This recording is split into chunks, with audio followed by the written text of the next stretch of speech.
Howdy chaps, I thought I'd do a introductory video to the EJ series that we're going to tackle very shortly. This is going to be more of just a quick walk around, show you the rust, and then I might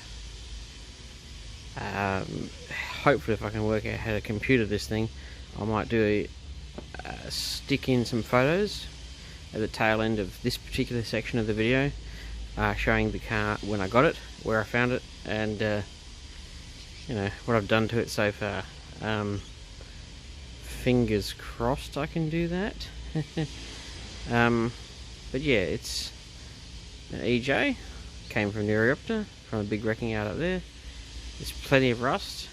I'm missing, well, not missing doors, but I need doors that aren't rusty.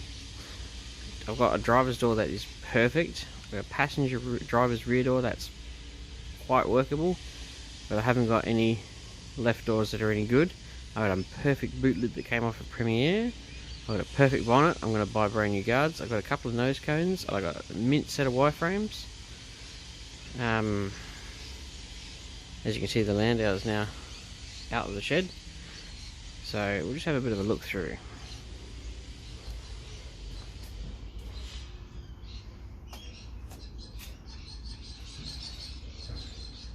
It has been turned into a bit of a storage unit.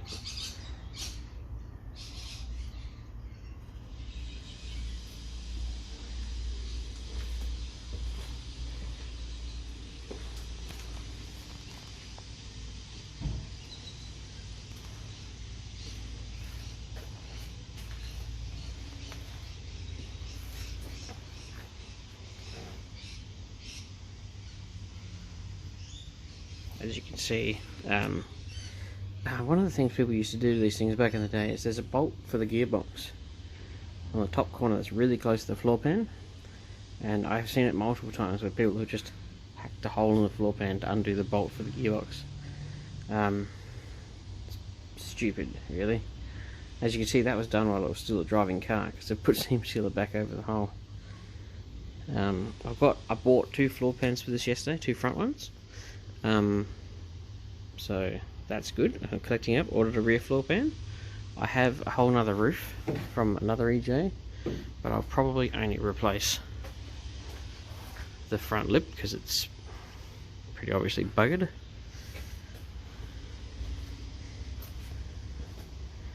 The parcel shelf is really quite good on this car.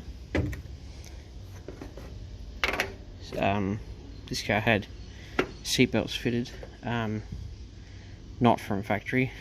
They've not been done very well. You're not supposed to have seatbelts.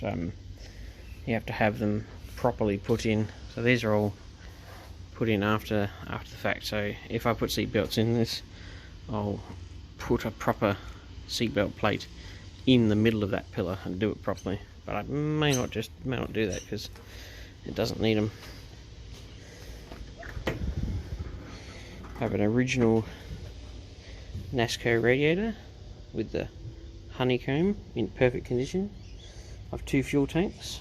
Boot floor is perfect. When I got it, I had to let it sit at a mate's place for about 2 years. So to stop it filling up with water and rusting out, I drilled holes in the floor, which I know for a fact that is the best way to stop them from rusting out while I leave them sit. Because you can always just come back and just weld up that little hole. No issues, but you gotta let the water out. That's the main key. Look how good this boot lid is. Just perfect.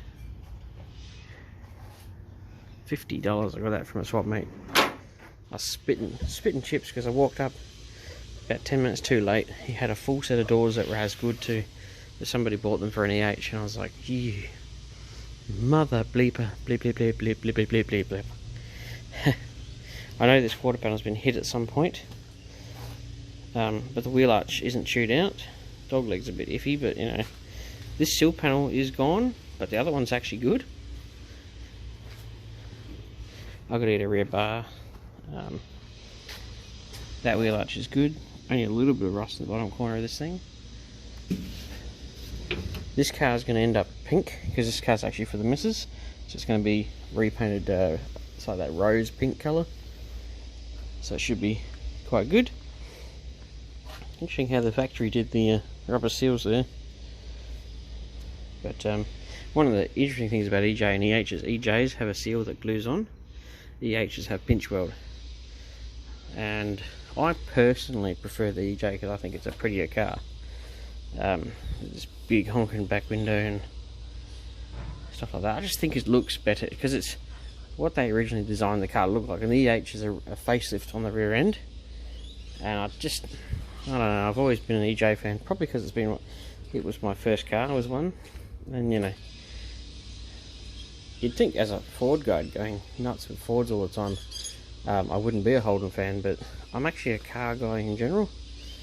And I just like cars. It's just who I am. It's what I do. Just quickly show the Landau now. It's outside the shed. That's going to be repainted, which went to a lot of effort to get it to look like that. But oh well, not my problem. I always wanted to know what these stood for because I was cleaning it up and it's got stuff marked on it from factory.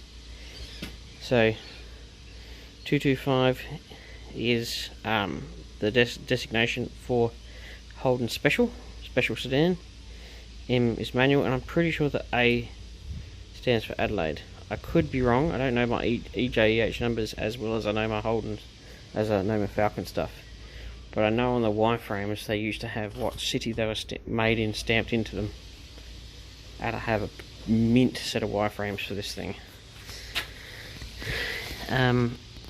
It's not actually gone too bad. They rust out. These floor braces pretty good. At the time I just welded that on. That's the only way I could get it to stay. So we'll have some reconstructing surgery to do, but I don't think it's going to be that bad. I've seen these really bad. And the amount of EJ and edges I've seen with this cut out for big gearboxes is insane. I don't actually have the original cross member for an EJ. I got one for an EH, but not an EJ. Believe it or not, that center cross member on EJ does nothing. No gearbox bolts to it because the grey motor mounts differently to a red motor. But yeah, we might leave it at that. It's a bit of a mess. I'll clean it up. But this is the first video for this car. I'm going to do a series on it, and this one's going to get done. But yeah, the plenum chamber's all rusted out too. But I'll throw some photos on it in a second, hopefully, and then you guys can enjoy this part one.